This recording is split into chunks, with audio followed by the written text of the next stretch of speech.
Muy buenos días a los radioescuchas que nos sintonizan en las frecuencias de Telemetro Radio, a quienes nos ven por streaming a través de Metcongo, así como en RPC Televisión, en señal de televisión digital terrestre, y a los miles que desde cualquier parte del planeta nos sintonizan, ya sea en vivo o en diferido, a través de las plataformas de Telemetro Cuarto Poder en YouTube. Bienvenidos a la emisión de hoy, viernes 4 de octubre del año 2024. Hoy es el día de las mascotas, el día de San Francisco de Asís. Muy bien.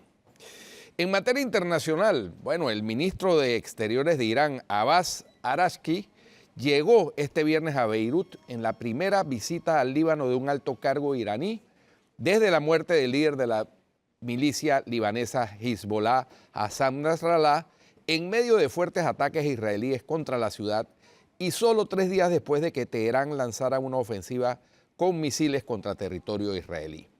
Nuestra delegación, encabezada por el ministro de Relaciones Exteriores, señor Araghchi, e integrada por 2 miembros del Parlamento y el presidente de la Media Luna Roja, se reunirá con funcionarios libaneses de alto nivel, informó en X el portavoz del Ministerio de Exteriores iraní, Ismail Baghei. Por su parte, la Agencia Nacional de Noticias libanesa indicó que Araghchi tiene previsto reunirse con el primer ministro libanés, Nayib Mikati, y posteriormente acudirá a entrevistarse con el presidente del Parlamento, Navid Berri, aunque la agenda no ofreció mayores detalles sobre las reuniones. El portavoz del Ministerio de Exteriores iraní indicó que llevan 10 toneladas de alimentos y medicinas como ayuda humanitaria para el Líbano, uno de los principales aliados de Irán en la región. Irán es firme en su solidaridad con el valiente pueblo del Líbano, añadió Baghei. Todos en la región deberían comprender la peligrosa situación que enfrenta el Líbano y sus consecuencias para el futuro de nuestras naciones, continuó. Araghchi llega a la capital libanesa en medio de fuertes bombardeos israelíes durante la madrugada contra diversos objetivos en los suburbios meridionales de Beirut, donde la intensidad de los ataques hizo derrumbarse varios edificios y donde la prensa de Israel asegura que fue atacado el candidato a líder del grupo chiita Hezbollah, Hashem Safi al-Din, primo de Nasrallah. Sin embargo, las autoridades israelíes informaron posteriormente que su objetivo eran las oficinas de la inteligencia de Hezbollah en Beirut. Por otra parte, el expresidente Evo Morales es investigado por la violación de una menor hace 8 años, cuando ejercía el poder, y con quien habría tenido una hija, según el ministro de Justicia César Siles. Hemos observado con indignación delitos graves que pretenden quedar en impunidad. Me refiero concretamente a una niña violada a sus 15, a sus 16 años, señaló el funcionario en una conferencia de prensa. Según Siles, producto de esa violación, la madre engendró otra niña y el padre reconocido en un certificado de nacimiento es el señor Evo Morales Ayma. Existe un proceso abierto que está en curso de investigación, agregó el ministro. Morales está en el centro de un escándalo que estalló el miércoles 2 de octubre, cuando la fiscal Sandra Gutiérrez denunció que fue destituida por pedir la detención del expresidente en el marco de una investigación por trata de personas que involucra a una menor de edad. En la resolución de aprehensión contra Morales, cuyos apartes fueron filtrados a la prensa, se señala que en 2016 el entonces presidente se involucró con una menor de 15 años con quien tuvo una hija. Sin aludir al expediente, Morales publicó en su cuenta de la red social X: no me extraña ni me preocupa. Todos los gobiernos neoliberales, incluido el actual, me amenazaron, me persiguieron, me encarcelaron, intentaron matarme. No tengo miedo, no me callarán.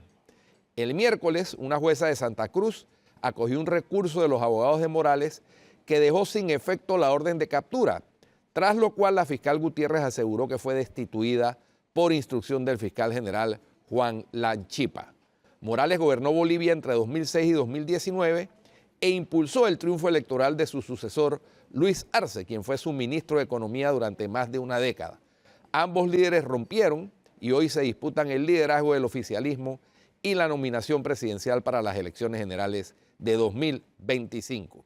El presidente Arce calificó el caso de sumamente delicado y manifestó su intención de solicitar que se declare en reserva para evitar que se politice y proteger a la supuesta víctima. Nuestro gobierno se identifica mucho con los niños. No estamos de acuerdo con este tipo de situaciones y no puede ser que nadie salga impune cuando hay una investigación y se encuentre la culpabilidad correspondiente, sea quien sea, dijo el mandatario Luis Arce en un breve contacto con la prensa en Santa Cruz.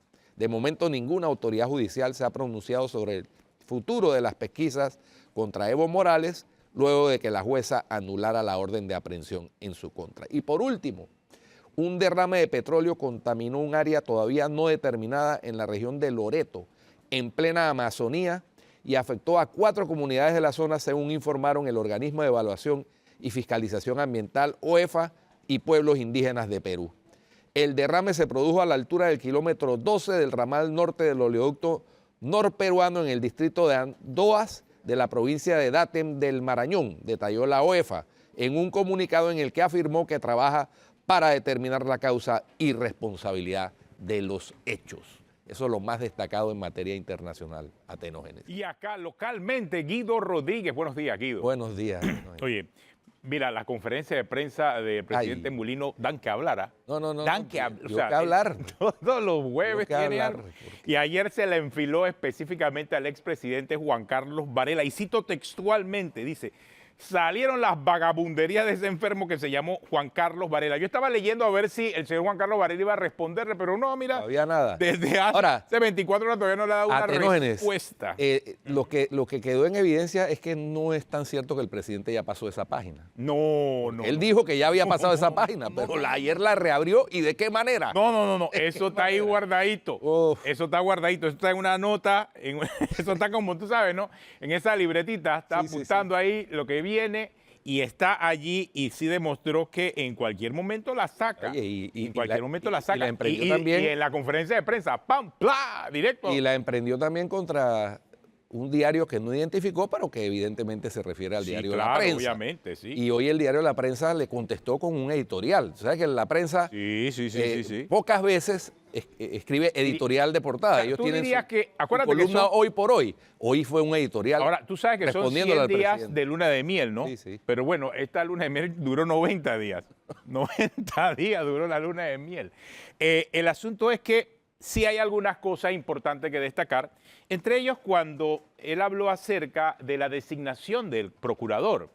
Uno dijo que habló acerca de que él no era parte de la Procuraduría Paralela ni de la taquilla, pero sí me dejó pensando lo que dijo de que él va a hacer limpieza, va a votar a los que tenga que votar y limpiar el Ministerio Público.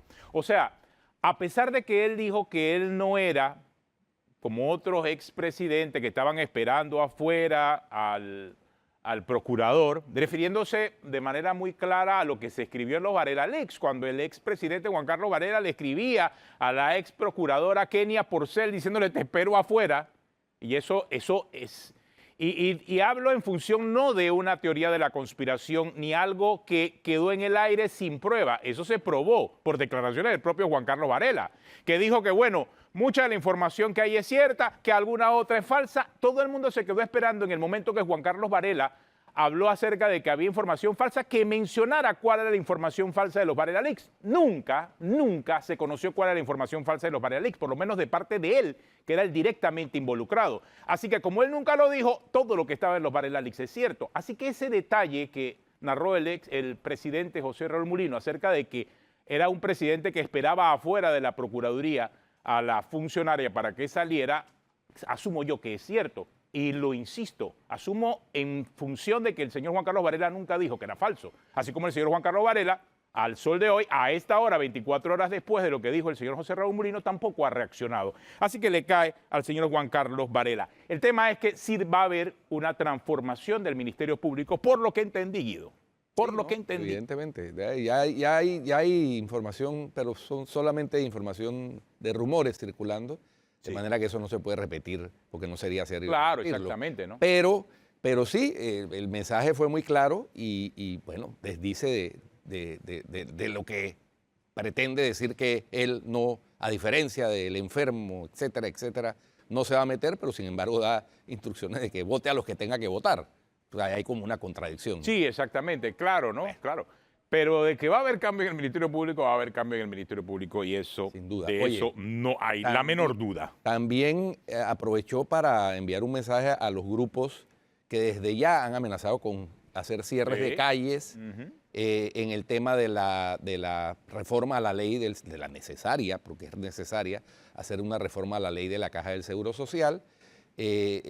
Manifestó que los cierres de calle no resuelven el problema, eso evidentemente es así, de repente terminan agravándolo, y más porque estamos en la época, como le preguntó un periodista, estamos en la época de cierre de Año Nuevo, que es cuando tradicionalmente los comercios sobre todo y la economía se mueven más por las festividades que hay, fiestas patrias, Navidad, etcétera, Día de la Madre. Y amenazó con una marcha de los pacientes en la que él va a participar.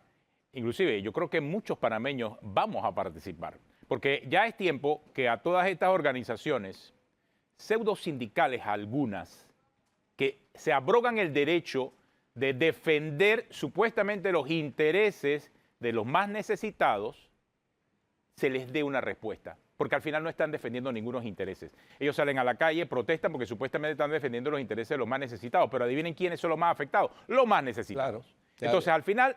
Y yo lo he visto, no sé si viste esta semana, Guido, o sea, para mí resulta como un país que tiene una doble cara, porque hasta hace una semana no se podía hacer nada de lo que esta semana está haciendo el nuevo director de la institución, Dinomón. O sea, hace una semana estábamos hablando de que había una mora quirúrgica de más de 19.000 cirugías, que el exdirector de la Caja del Seguro Social, el señor Enrique Lao, negó hasta lo último. Pero ahora estamos viendo que era real, que había una mora de cirugías y que se podía hacer algo, por lo menos iniciar un proceso para trasladar a los pacientes a la ciudad de la salud que ni siquiera el señor Enrique Lao pudo hacer.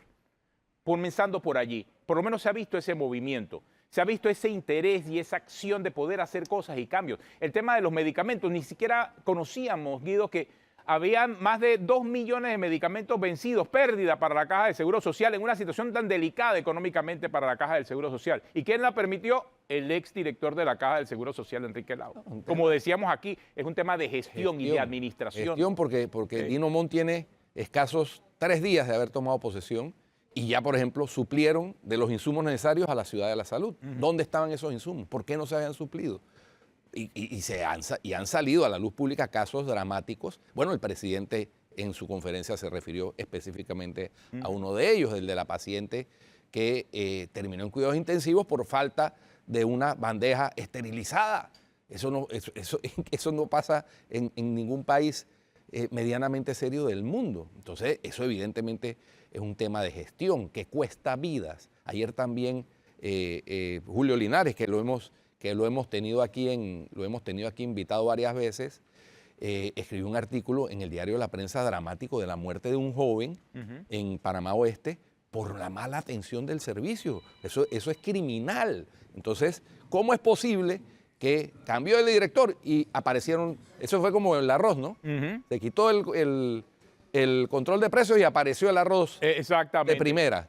Bueno, entonces, y hablando de la roca, sí se aclaró ayer lo que también era un secreto a voces, que primero se habló de la importación y después los molineros dijeron que apareció el arroz. Pero cuando fueron a ver qué arroz apareció, no era suficiente para satisfacer las necesidades. No era, solo 5.000 quintales. Exacto. Se necesitan 60.000. Entonces, obviamente viene la importación de arroz. Son esas verdades a medias que terminaron pasando en el gobierno anterior, que creo que ahora, en aras de la transparencia, vamos a tratar de ver todos los jueves en la propia voz del presidente José Raúl Mulino. Y esos cambios que se han anunciado, sobre todo en el Ministerio Público, también sería bueno que en aras de la transparencia se hagan públicos. Que no es que nos enteremos de cambios y rotaciones de fiscales cuando los fiscales están presentando las denuncias porque los despidieron de forma irregular. O que no se repita la historia, porque al final estamos hablando de taquilla, estamos hablando de procuraduría paralela. Fueron males que vimos en el pasado, en el gobierno de Juan Carlos Varela. El tema es que no vuelva a ocurrir. El tema es que no exista una procuraduría paralela, que no se hagan investigaciones extrajudiciales, porque eso vició todo el sistema. Y esa sí es la realidad. Y aquí no estamos hablando, insisto, de teorías de conspiración. Eso pasó. Eso pasó. y la prueba sí es quedó en los Varela Leaks, que al final no fueron desmentidos. Simple y sencillamente se dejó pasar para que todo el mundo se olvidara. Hasta ayer que el presidente José Raúl Mulino se refirió al tema de los Varela Leaks. Y por cierto, insisto, después de 24 horas todavía el expresidente Juan Carlos Varela, señalado en todo esto, guarda silencio en medio de esta situación. Pero bueno, tenemos una pausa y tenemos un invitado de la realeza, me dijiste. Sí, Lo bueno, tenemos ahí en contacto. es excuñado de la infanta, pero que su caracterización es porque le está dando la vuelta al mundo en jet ski. Entonces, pero con un propósito, no por hacer un récord. Y va en jet ski por el mundo entero. Por todo el mundo. Wow, por eso es de la realeza.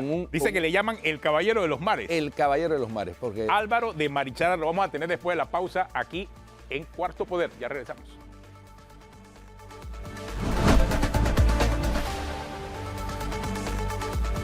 Continuamos aquí en Cuarto Poder, Guido, y como decía, teníamos un invitado de la realeza, Álvaro de Marichalar. Lo tenemos en contacto esta mañana, Guido. Está dando la vuelta al mundo, está haciendo la vuelta al mundo en un jet ski. Bueno, me dice Álvaro que no es precisamente un jet ski. Vamos a tenerlo a él para que él nos explique de qué tipo de embarcación se trata, cuál es el propósito del viaje y cómo va esa travesía. Ya tenemos a Álvaro. Buen día, Álvaro. Te escuchamos. Hola, ¿qué tal? Buenos días. ¿Cómo Buenos están? días. Muy bien, muy bien. Cuéntanos acerca de esa Qué travesía que maravilla. estás haciendo por el mundo. Qué maravilla estar con ustedes. Bueno, hay algún error. Ni es un jet ski y tampoco soy ningún miembro de la realeza, ¿no? O sea, no es así.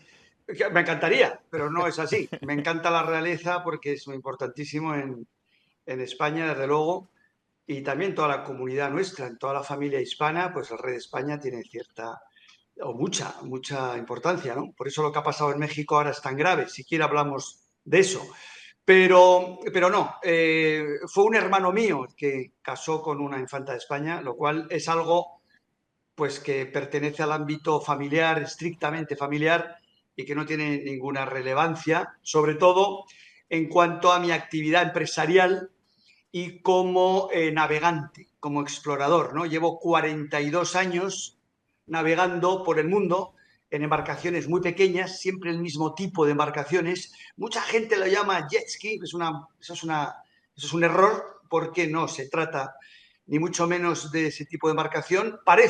Puede parecer cuando uno lo ve, pero no, es una embarcación pequeña de 3 metros de eslora transatlántica. Quiere decir, con esta embarcación he llegado a Panamá desde Sevilla, España, Europa, que se dice pronto, está lejísimos, y desde luego no existe ningún jet ski en el planeta que pueda ser transatlántico, ¿no? Que pueda cruzar el Atlántico y hacer lo que estoy haciendo yo en este momento, que es la vuelta al mundo en la embarcación más pequeña, con 2 propósitos fundamentales. El primero es luchar contra los vertidos plásticos a los océanos, mares, lagos y ríos de todo el planeta. Aquí en Panamá vemos, igual que en todos los países del mundo, por desgracia, un claro ejemplo del horror que significan los vertidos plásticos al agua.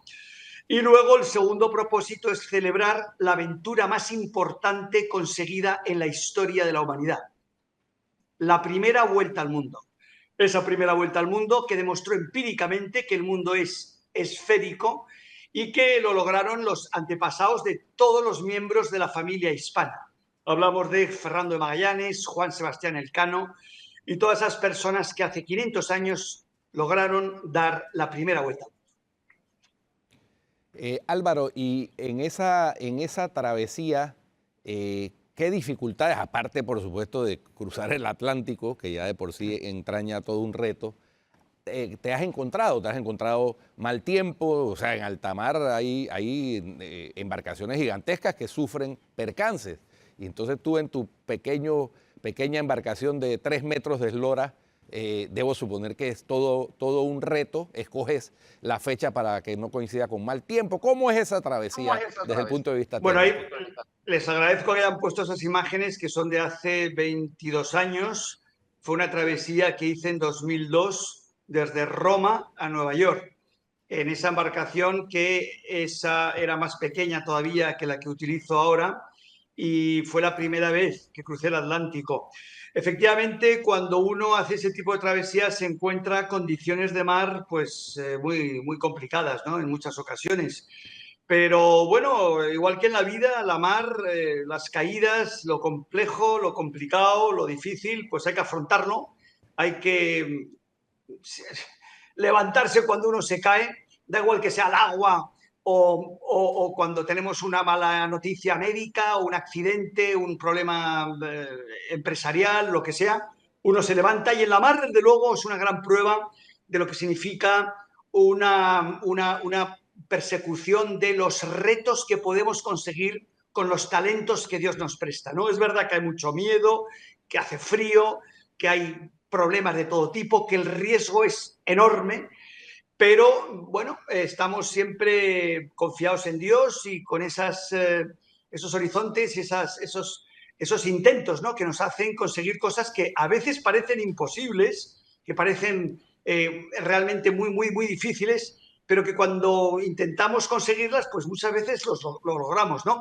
Yo navego siempre en solitario, en riguroso solitario y en pie, parado sobre la embarcación para no destrozarme la columna vertebral por los golpes constantes contra la superficie del agua, ¿no? Y salvo el tramo desde Gibraltar, sur de España, hasta el Caribe, hasta la primera isla del Caribe, la isla de Guadalupe, donde tuve una embarcación de apoyo que me iba dando combustible, agua, alimentos, y además tenía un mecánico y otra embarcación similar por si fallaba la mía, etcétera, que ahí sí que tuve apoyo. El resto voy completamente solo. Quiere decir, la primera etapa, que fue Sevilla hasta Biarritz, hasta el norte de España, frontera con Francia, y luego desde Mónaco hasta Gibraltar, toda la costa francesa y toda la costa española mediterránea, fue sin ningún tipo de embarcación de apoyo. Luego la segunda etapa, desde Gibraltar hasta el Caribe, hasta la isla de Guadalupe, que son 3.700 millas, unos 6.000 kilómetros. Ahí tuve este barco de apoyo, fue la etapa más sencilla, 15 días, y desde Guadalupe navegué en solitario hasta Florida, ahí me tocó la epidemia, tuve que esperar 2 años, y ya desde Florida hasta Panamá, a lo largo de todas las costas de todos los Estados Unidos, quiere decir toda Florida, Alabama, Mississippi, Texas, todo el Golfo de México, hasta llegar a México, Guatemala, Honduras, Nicaragua, Costa Rica, y llegué ya a Panamá por Bocas del Toro hasta llegar a Colón, donde estoy parado ahora mismo esperando que el Canal de Panamá me dé tránsito, me dé permiso de tránsito para acceder al Océano Pacífico desde el Atlántico y poder continuar mi expedición. Una tarea bastante compleja porque llevo 17 meses esperando a que la autoridad del Canal de Panamá quiera darme el permiso de tránsito de un Canal de Panamá que ya transité hace ahora 25 años. El día 31 de diciembre de 1999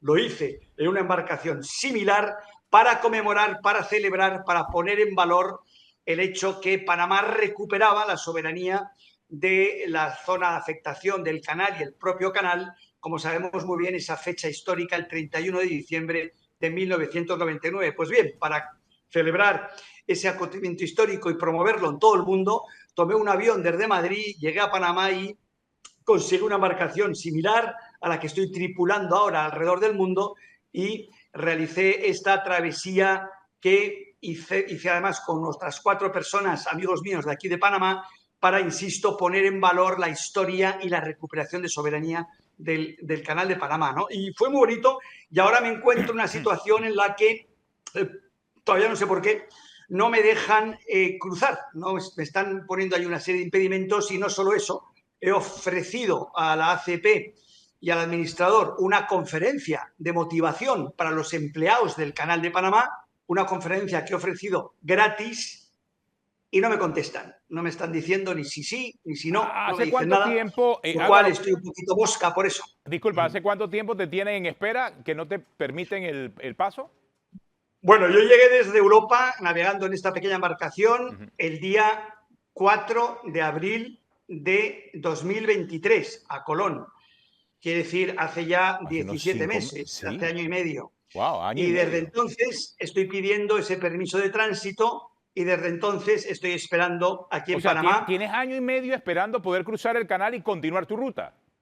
Año y medio. Quiere decir que no solo estoy haciendo un récord del mundo, que es la vuelta al mundo en la embarcación más pequeña en la historia de la navegación, sino que probablemente tengo el récord del mundo también de espera para poder cruzar esta vía internacional que es el Canal de Vas Panamá. a Pero tener que bueno, en utilizar estas la ruta. expediciones uno tiene que Digo, adaptarse. se me ocurre, Álvaro, tengo una idea. ¿Por qué no utilizas la ruta española, el camino real, no? O sea, vas a tener que buscar una ruta alterna al Canal de Panamá. Bueno, hay un camino, efectivamente, se llama la Carrera del Chocó, que Ajá. en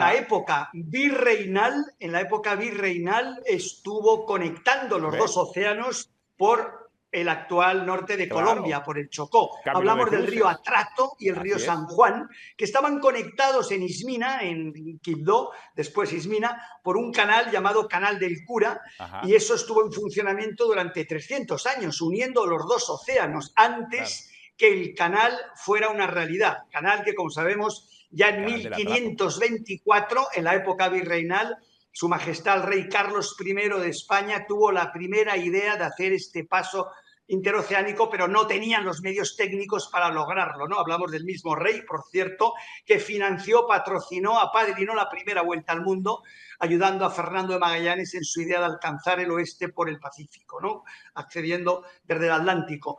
Bueno, pues toda esa historia es muy bonita, hay que conocerla. Y el problema que tenemos en ese paso por el Chocó es que a nivel seguridad pues está muy complicado, y aunque he estado en Colombia ya 6 veces hablando con las autoridades que están encantados y quieren que cruce por ahí, pero claro, me están reconociendo que a nivel de garantía de seguridad pues no me la pueden garantizar, con lo que no me están al final animando mucho a que me arriesgue a cruzar por el Chocó. Me lo estoy planteando de todas maneras, ya que si en las próximas semanas pues no puedo cruzar por el canal, es muy probable que me arriesgue por el Chocó, por Colombia. Vamos a ver.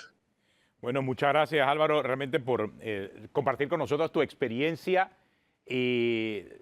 Aclaramos entonces, o sea, Álvaro de Marichalar es hermano del que fue duque de Lugo, entonces. Correcto. Que era Jaime de Marichalar, que estuvo casado con la infanta de Borbón. Así Correcto. fue. Esa es la historia. Esa es la historia. Pero sí, obviamente, no es que es de la nobleza, era de la nobleza, pero sigue siendo aristócrata, ¿no? Sí, no, sin Me duda. parece. Sin duda. De la aristocracia Bueno, yo les tengo española. que decir, en ese sentido, hay un tema muy importante. Ajá. Y es que, fíjese, mi madre siempre decía que no hay mayor nobleza que la virtud. Exacto. Esa es la verdadera eso sí. nobleza. Si tienes un Exactamente. apellido o tienes un pariente que fue... En mi caso, por ejemplo, estoy muy honrado en cuanto a Panamá, porque uno de mis parientes, de mis antepasados, fue gobernador de Panamá en 1671, justo después del ataque de ese asesino en serie Morgan, ¿no?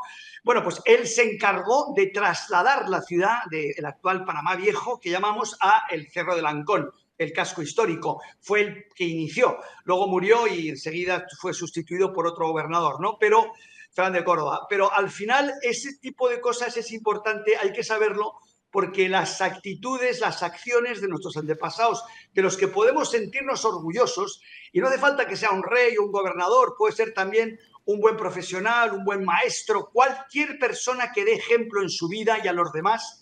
Esa es la virtud, esa es la nobleza, y ese es el camino que en la vida tenemos que seguir siempre, el camino de hacer el bien y de ser buenas personas, de no hacer daño y de intentar ir por derecho en nuestra vida. Muchas gracias, Álvaro, por tus palabras. Álvaro de Marichalar, Oye, el caballero de los mares. Como Ojalá que sirva la entrevista para que le den el Claro. luz verde para que cruce el Ojalá, Canal de Panamá. si no, ya tiene la ruta del Atrato.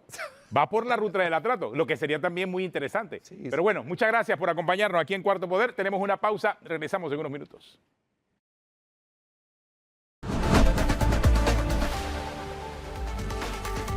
Continuamos en Cuarto Poder. Y esta mañana nos acompaña la diputada Yarelis Rodríguez. Bien, está subiendo por acá ya también Olimpia Coral, quien es su asesora en esta nueva propuesta de ley para protegerse de la violencia sexual digital. Un tema realmente muy profundo, va más allá de los ciberataques, tiene que ver con violación a la intimidad de las personas. Correcto. Buen día, diputada, gracias por acompañarnos. Buenos días, ¿cómo está Panamá? Bueno, sí, el día de ayer tuvimos en segundo debate el texto único en donde se fusionaron 3 proyectos de ley, uno que tiene que ver con el de la Procuraduría de la Nación, que tiene que ver con la tipificación de ciertos delitos, porque tenemos un convenio, Panamá ha ratificado un convenio de 2013 con el convenio de Budapest y necesitamos hacer esas actualizaciones que lo están presentando. también estaba el proyecto de ley de la diputada Ariana Cova, que tiene también que ver con delitos informáticos, y el nuestro, que tenía que ver con delitos sexuales digitales. En este sentido, se han unido estos 3 proyectos de ley. Ayer fue el segundo debate.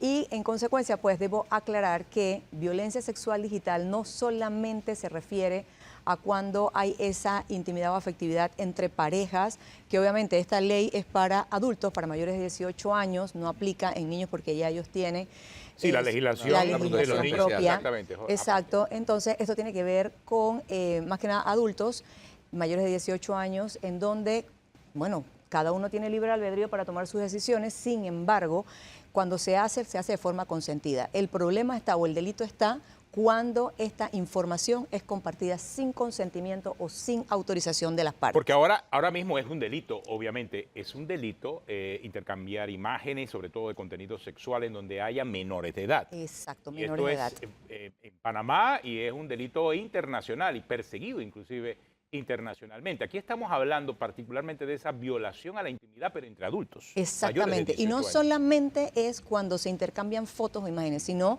cuando, por ejemplo, vas a un hotel, te vas de vacaciones con tus hijos o cualquier cosa, pero tienes tu cuarto con tu esposo o con tu pareja y ponen cámaras escondidas. Entonces te filman y este material es subido a plataformas en donde lucran y tú ni siquiera te das cuenta. Entonces esto se está dando. También, por ejemplo, cuando vas a un vestidor en los centros comerciales o baños públicos, incluso cuando se te roban un celular, te extraen imágenes y videos que luego es utilizado sin autorización para ser publicitado y se lucra con esto. Entonces sí hemos tipificado aquí en este proyecto de ley que aquí en Panamá se castigue todo lo que sea cuando se publiquen, cuando se difundan, cuando se comercialicen, cuando se produzca material íntimo, sexual o de desnudez, ya sea en videos, en fotos, en audios, sin el consentimiento de la persona, sin la autorización. Y había un vacío legal Correcto. grave, diría yo, en ese sentido a nivel de nuestra legislación penal. Correcto. De hecho, hay una periodista muy famosa que tuvo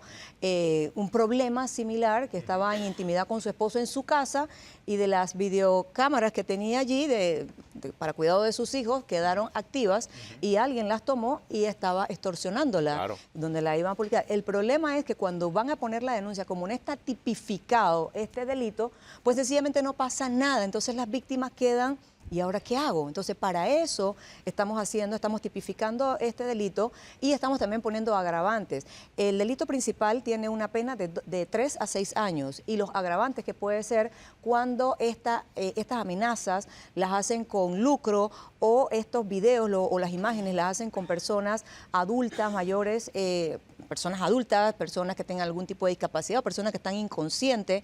Incluso hemos puesto ese agravante cuando hay esa afectividad, o sea, es mi pareja, tenemos esa confianza y fue vulnerada. Incluso también estamos colocando a estas personas que se apropian de este material de forma indebida. Está aumentándose a 1/3, a la mitad de la pena principal. Diputada, y ahora con la proliferación y el desarrollo de la inteligencia artificial, donde ponen a las personas a decir cosas que no hemos dicho. Yo he sido víctima, Tenógena ha sido víctima, Sí. varios hemos sido víctimas de eso, a vender acciones del Banco Nacional, imagínense. Sí, sí, ¿no? En Facebook y cosas, pero también puede usarse para poner a personas a tener relaciones sexuales que no han tenido. Correcto, bueno, Entonces, eso está está tipificado tipificado dentro también. del Imágenes reales Sí. o imágenes simuladas, está contemplado también, así que es penado aquí en Panamá. Tiene ese alcance, pero Olimpia Coral nos Hola. acompaña esta mañana. Ella es esa Olimpia que se ve de la ley Olimpia, se trata de ella. Olimpia Coral es una persona muy influyente, es una de las 100 personas más influyentes del mundo según la revista Time en la edición de 2021. Nos acompaña y ha acompañado a la diputada en esta iniciativa. Más aún porque ella ya tiene la experiencia, porque imagínate, llevar este tema a un país como México de seguro provocó muchos cuestionamientos en su momento, pero al final se logró y es por eso que se conoce como la ley Olimpia. Así que buenos días, Olimpia, gracias por Hola, estar acá. muchas gracias. Pues muy contenta principalmente de la apertura de la generosidad que ha tenido la diputada Yarelis, ¿no? Pero también el Congreso y hoy también la Procuraduría y hoy la apertura de que se tome esto como un interés público. Es de interés público y no la ley Olimpia me pertenece a mí, no soy yo. La ley Olimpia habla de las voces de las víctimas y que en este momento tengo yo la visión visibilidad, de poder ser escuchada, de poder tomar el micrófono, de poder estar en esta pantalla. Pero hace algunos años yo no quería salir en ninguna pantalla. Todavía te cuesta trabajo el entender que tu cuerpo desnudo no es un crimen, que cada vez que difunden, producen, distribuyen estos videos, sientes que te violan sin tocarte, te violan cada vez que lo difunden y lo reenvían, y lo peor es que te culpan a ti por esa difusión. Te sientes y quisieras que no tener esta piel, no tener esta cara de Olimpia para que puedas salir a la calle, para que puedas rehacer tu vida. En internet lo primero que aparecía cuando buscabas mi nombre, Olimpia Coral Melo Cruz, lo primero que aparecía era el video sexual o la mala, la que se dejó grabar, y entonces tú te sientes culpable. Cuando asistes a un ministerio público a poner una denuncia, te dicen lo virtual no es real, no existe, no te pasó nada, no te violó, no te tocó, porque creemos que la virtualidad no es algo que realmente sea explorado como algo real. Y lo peor es que también la sociedad, también en las familias, yo tuve la gran fortuna de tener una familia, una mamá que a mí no me culpara, pero esa no ha sido la fortuna de decenas y decenas de mujeres que son primero revictimizadas y culpadas en casa,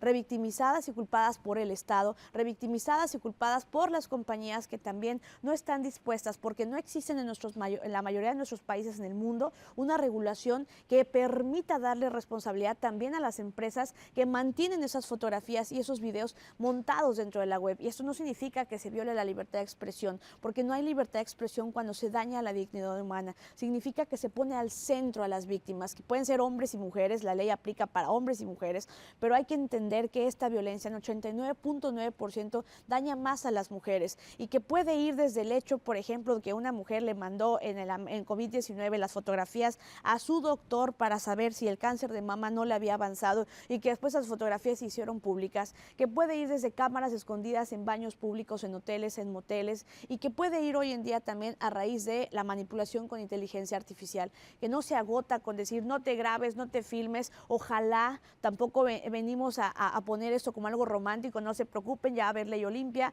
pueden ustedes grabarse y filmarse, porque sí es peligroso en una internet que no es segura, sobre todo para niñas, niños y adolescentes, pero no podemos tener un mecanismo de abstenencia como educación sexual, y menos culpar a las víctimas, porque eso no pasa cuando a ti te asaltan. Si te asaltan, no le dices a alguien que lo asaltaron, oye, pues no salgas a la calle para que no te asalten. Si te roban, no dices... No, lo que pasa es que nos está describiendo una No invasión a la tengas. privacidad Claro. que está ocurriendo en nuestras narices, porque hay una estadística inclusive que habla acerca de la cantidad de cámaras que están disponibles en la mayoría de estos lugares, y que uno ni siquiera sabe si están o no están grabando a personas en una situación comprometedora, ¿no? Y eso no se agota entonces así. Sí. Entender en casa, lo decía hace ratito, entender en casa que esto además es palpable, que no nos hagamos, dicen en mi pueblo, no nos hagamos guaje, es palpable. Si ahorita le pidiéramos a toda la producción, a los que están y a las que están viendo esta pantalla, a ver, vamos a sacar los teléfonos celulares, vamos a ver a cuántos nos han llegado fotografías o videos de mujeres desnudas o semidesnudas de parte de otro cuate que nos la mandó, ¿no? De parte de otra persona que nos la mandó, sin que nosotras conozcamos a la persona. Muchos y muchas, pero sobre todo muchos, están familiarizados con saber que sí es cierto que esto se prolifera de manera natural y como si no fuera una violencia. Y detrás de esa pantalla, detrás de esa imagen, tal vez a ti te llega la fotografía de una mujer que no conoces, pero yo no soy el origen, yo no le tomé la foto, sí, pero la estamos refundiendo, almacenando, la estamos teniendo. Detrás de esa pantalla, mientras uno cosifica ese cuerpo, mientras uno hipersexualiza ese cuerpo, mientras uno lo ve no como un cuerpo vivo, ser humano, lo ve como una cosa sexual. Detrás de esa pantalla puede estar una Julissa Jacqueline suicidándose con el cable de teléfono en el baño de su casa, o puede estar una Belén San Román metiéndose un tiro en la cabeza en Bragado, Argentina, o puede estar una de las decenas de mujeres de los más de 7,000 mercados de explotación sexual que existen en Panamá, desgraciadamente saliéndose de sus escuelas, saliéndose de sus trabajos, siendo culpadas en sus familias o desgraciadamente haciendo intentos de suicidio,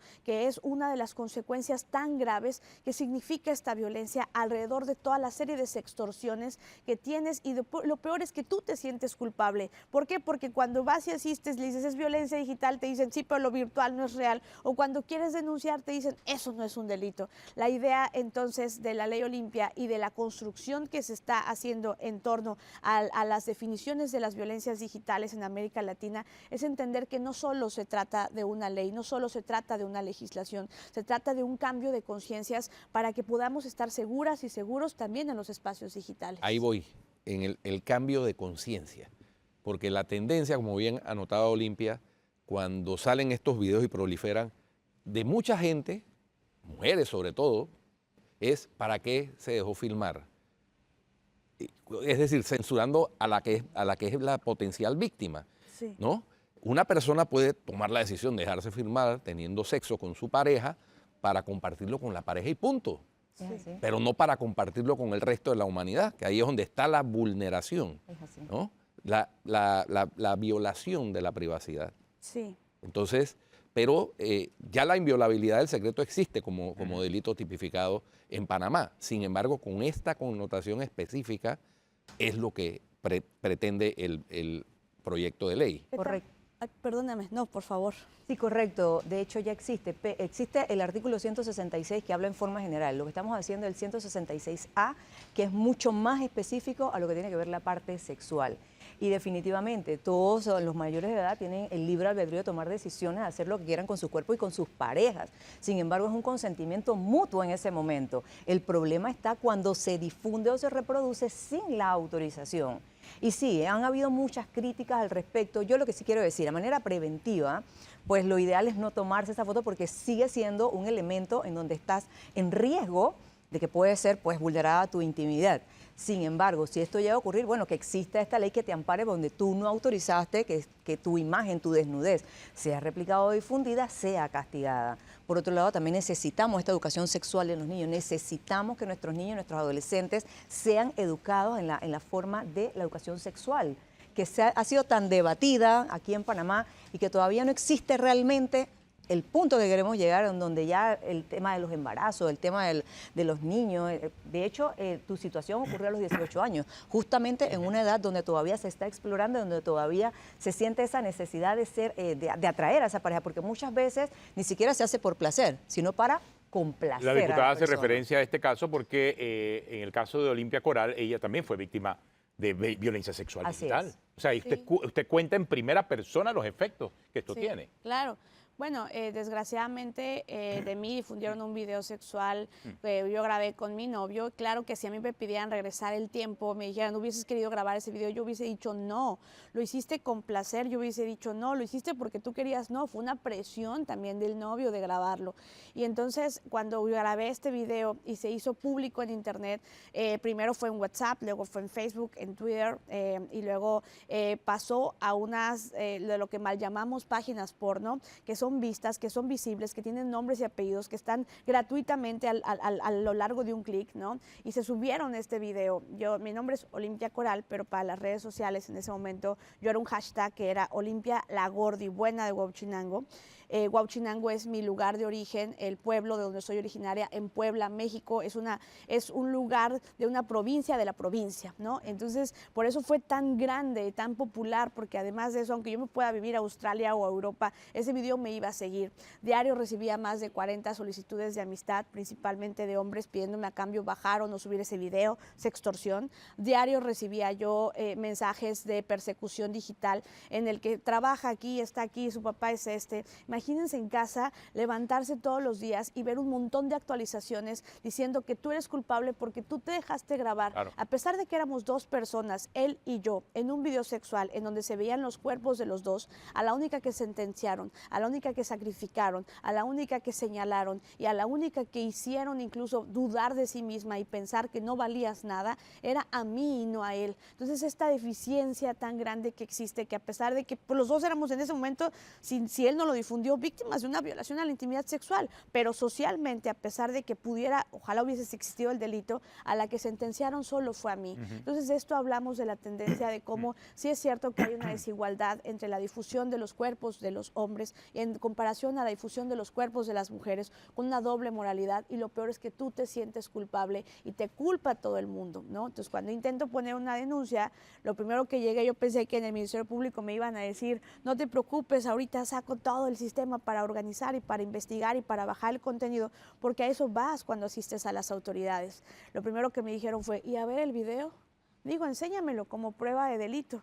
Yo tonta, ingenua, chiquilla, sin educación jurídica, sin educación digital, sin educación sexual, claro que saco mi video, lo pongo enfrente de esa mesita y entonces lo empiezan a ver todos delante de mí. Yo ya sabía qué se sentía, que lo vieran en la escuela, dejé ya la escuela, que lo vieran en el trabajo, dejé el trabajo, que lo vieran en la calle, dejé salir a la calle, pero que lo vean delante de ti, esas caras de morbo, de burla, que nunca jamás en mi vida voy a olvidar y que se siguen replicando además en diferentes congresos, en diferentes lugares, cuando doy a dar conferencias de prevención, de saber que también es un tema muy tabú que revictimiza todo el tiempo. Y a veces tienes que pararte enfrente de esta cámara a revictimizarte a ti misma para entender o tratar de hacer entender a la gente que esto realmente es una violencia que existe y que daña. Yo cómo logré salvarme o cómo logré hoy estar aquí o cómo logré estar viva, porque cuando ese video llega a mi casa, llega a mi familia, en un domingo familiar cuando estábamos todos juntos, yo pensé que cuando llegaba a casa me iba mi mamá a juzgar, a golpear, a sacar y a correr de la casa, pero lejos de eso, entre un escenario completamente caótico, me preguntó que si yo quería que este video se difundiera, que si yo deseaba realmente que este video fuera público, y le dije, no mamita, claro que no. Entonces me levantó del piso llorando, destrozada, y le dijo a toda mi familia, entonces no es su culpa. Qué vergüenza me daría ver de ti un video robando, qué vergüenza me daría ver de ti un video que cometes un crimen contra un animalito, contra alguien, dijera yo, eso sí, mi hija sí es una agresora. Pero un video de ti teniendo sexo, eso no te hace ninguna delincuente porque todas y todas lo tenemos, solo que a ti te ven hacerlo y eso no te hace una mala persona. Ese día yo tuve a la primera persona que me creyó, que estuvo conmigo, que no me juzgó y gracias a eso yo empecé un proceso para poder salvar mi propia vida y no querer todos los días intentar suicidarme y no querer todos los días intentar tener un cirujano plástico que me quitara esta piel y no tener vergüenza de llamarme Olimpia. Entonces empecé a buscar los casos de otras mujeres como para tratar de entender un poquito lo mío y supe que éramos demasiadas, que éramos muchísimas, pero que ellas, a diferencia de mí, no tenían algo que yo tenía, la ventaja de tener una familia que no te culpara. Claro. Y entonces me hice responsable de ser víctima e iniciamos, yo no sabía que un día iba yo a conocer a la diputada Arelis y que iba a estar delante de ustedes, no sabíamos que iba a probar en Argentina ni que iba a hacerse en todo el país. Yo cuando empecé a proponer esta reforma, yo sinceramente solo quería como que ir a Puebla capital, que se aprobara para poder llegar con un papel a mi pueblo y decir, ya ven, teníamos razón, no éramos nosotras las que teníamos que escondernos, no éramos nosotras las que teníamos que sentir miedo por nuestros cuerpos. Ahora no lo digo yo, ahora lo dice el Estado. Yo solo quería eso, pero cuando se empezó a hacer un movimiento tan grande de mujeres, decidimos organizarnos como defensoras digitales y recorrimos estado por estado y ahora país por país a tratar no solo de mantener una legislación que ponga en el centro a las víctimas, sino una legislación que haga conciencias para cambiar el miedo de bando, para que no seamos nosotras las que tengamos que escondernos y para que también no haya el posicionamiento de que tú tengas que ser consignado. La Ley Olimpia no desea que todos estén en la cárcel, la Ley Olimpia desea que no haya una víctima más de esta violencia. Claro. La Ley Olimpia no señala tú, hombre, porque eres malo.